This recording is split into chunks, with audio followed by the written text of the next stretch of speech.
Hey parents, I am all tucked into my cozy blanket because this week we are going to talk about bedtime routines for bigger kids.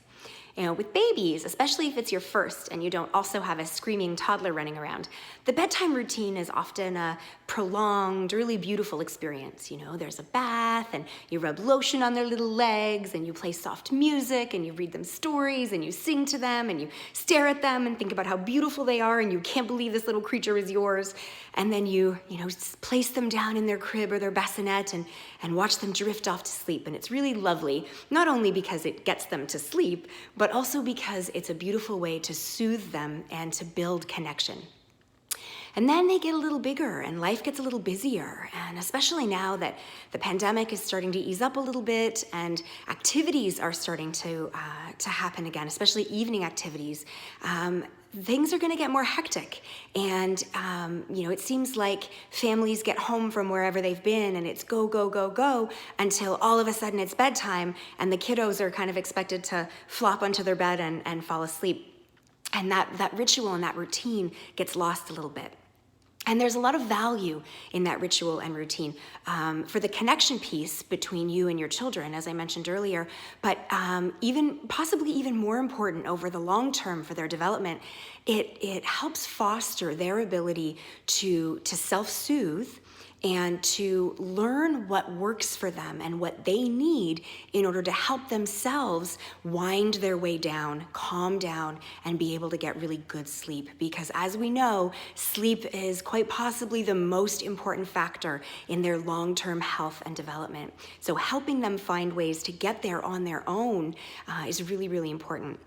So, your whole family can kind of take the temperature down once you get back from your activities and the homework is done and all of that.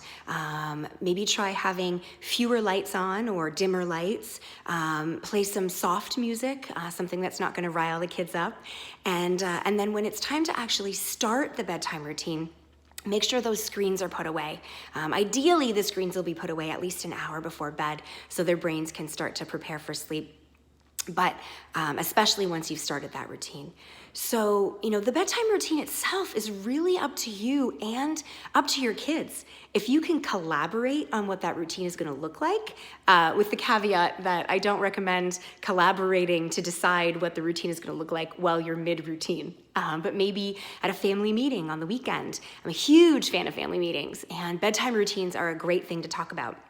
You can hear what everyone kind of wants or needs and problem solve together what the bedtime routine is going to look like for each of your kids. Because if they're different ages and different stages, it's not going to look the same for everybody. A couple things that are consistent though, bedtime routines need some element of winding down. It's really hard to go from jumping on the bed to falling asleep in the bed in a finger snap.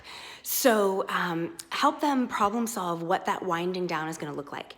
It also needs to have elements of self-care. There needs to be washing of some kind and teeth brushing and pajamas. So get their input on what that's going to look like. The older they are, the more autonomy they're going to have, the more control they're going to have over those parts of the routine. And then, of course, the most important part is the connection with you. And that could look different depending on how many kids you have and what they each want. But the more they collaborate with you on those bedtime routines, the more they will value that ritual and build your connection, and it will foster their long-term development. That's all for this week. Good luck.